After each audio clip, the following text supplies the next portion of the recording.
प्रिय विद्यार्थियों, मैं उमाकांत प्राज्ञहंस आप सभी के सम्मुख नरोत्तम दास कृत सुदामा चरित का एक पद लेकर उपस्थित हुआ हूँ। इस पद में सुदामा जी की पत्नी सुबुद्धि उन्हें कृष्ण के यहाँ भेजना चाहती हैं। पहले पद को पढ़ लेते हैं, उसके बाद पद को समझेंगे। कोदो समाजुर तो भरे पेट न चाहते हों दधि दूध मिठौती, सीत बीतीत गयो सिसिया तही हों हट थी पे तुम्हें न हठौती। जो जानत नहीं तू हरि सो तुम्हें काहे को द्वारिका पेल पठौती, और या घर ते न गयो कबहू पिया टूटो तवा और फूटी कठौती। सुदामा जी की पत्नी सुबुद्धि सुदामा जी के यह कहने पर कि बावन का काम तो यह होता है कि भिक्षा मांगना, अतः मैं ठीक कार्य कर रहा हूँ, भिक्षा मांगकर अपना जीवन जी रहा हूँ, मुझे कृष्ण के यहाँ जाने की कोई आवश्यकता नहीं है। इसके प्रत्युत्तर में वो कहती हैं कि हे पतिदेव, बात को समझो। कौदो सवा जुरतो भर पेट, कि कौदो कभी भी आप ही बताओ। सवा चावल होता है जो बहुत ही निम्न श्रेणी का चावल कहा जाता है, जिसको आजकल हम व्रतों में स्त्रियां, ब्रज की स्त्रियां उपयोग में लाती हैं। वही सवा का चावल, जिसकी खेती नहीं की जाती, जो खुद जमीन में उत्पन्न हो जाता है। और यही कारण है कि कुछ ऐसे व्रत होते हैं जहां खेती करने वाले हल को बिना छुए जो धन उत्पन्न होता है उसी को खा करके व्रत पूरा किया जाता है, तो उसमें सवा के चावल खाए जाते हैं। यह अलग विषय है, हमें व्रत कथाओं के बारे में पता करना होगा, लेकिन हम अपने पद पर आते हैं। तो कोदो सवा जुरतो भरे पेट, कि आप ही बताओ कब ऐसा हुआ है कि सवा अर्थात निम्न श्रेणी का चावल जिसको सवा कहते हैं वो भी भर पेट मतलब मिला हो, जुटा हो, अर्थात इतना हमें भीख में मिला हो कि हम भर पेट हमने सवा के चावल भी कभी खाए हों, अर्थात कभी भरपेट भोजन नहीं मिला, ना हमें मिला ना हमारे बच्चों को मिला।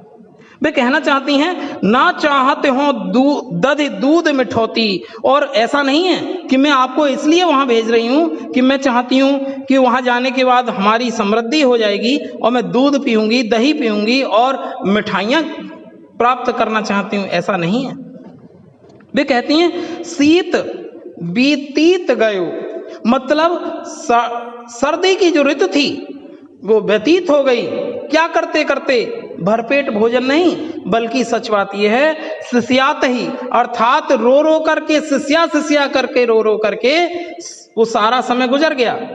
बच्चे और वो खुद ने सारा समय भूखे पेट रो रो करके काटा है, सिसिया करके रोए हैं, तब जाके मजबूरी में वो कहती हैं कि तुम वहां जाओ। इसलिए वो कहती हैं हो हटथी पे तुम्हें न हटौती, मैं अगर ऐसी स्थिति नहीं होती तो मैं हट नहीं करती और ना ही तुम्हें भेजने की हट करती।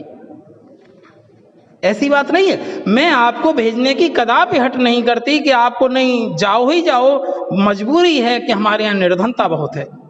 दूसरी बात वो कहना चाहती हैं कि जो जानत ना हितु हरे सो तुम्हें, और यदि मुझे ये पता नहीं होता, आपने मुझे ये ना बताया होता कि जो श्री कृष्ण हैं वो मेरे मित्र हैं, मेरे हितैषी हैं, मेरे हित सुरक्षित करने वाले हैं, मेरे प्रिय मित्र हैं, तो आप ही बताओ क्या मैं आपसे कहती? या तो मुझे ये पता ही नहीं होता कि वो आपके मित्र हैं, या फिर हमारे यहाँ निर्धनता नहीं होती तो मैं आपसे कभी वहां भेजने की जिद नहीं करती। आगे में कहती हैं तुम्हें काहे को द्वार के पेल पठौती। पेल का मतलब है कह सकते हैं कि एक तरीके से जबरन मैं आपको एक बलपूर्वक एक दबाव के साथ, जो मैं बार बार दबाव बना रही हूं, आप चले जाओ चले जाओ, तो मैं आपको द्वारिका भेजने के लिए, पठौती का मतलब पठाने के लिए, भेजने के लिए दबाव नहीं बनाती, मैं जबरदस्ती नहीं करती। मेरी मजबूरी है कि दो कारण उन्होंने यहाँ खोले हैं। पहला कारण, घर में इतनी निर्धनता है कि बहुत स्थिति खराब है, भूखे पेट रहा नहीं जाता।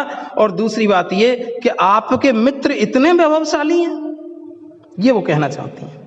आगे वो कहती हैं, या घर ते न गयो कबहू पिया, कि हे प्रियतम, हे पिया, आप ही बताइए, इस घर से जब से मैं आई हूं तब से निर्धनता का जीवन जी रही हूं, आप ही बताओ कब ऐसा समय आया कि इस घर से क्या है, टूटो तवा और फूटी कठौती, कि जब भी भोजन बनाने का वक्त आया तो टूटे तवे पर ही मैंने भोजन बनाया है। अर्थात यहाँ वो तवे का उदाहरण देके बता देना चाहती हैं कि घर में पर्याप्त बर्तन नहीं है और जो हैं वो उपयोग करने योग्य नहीं है।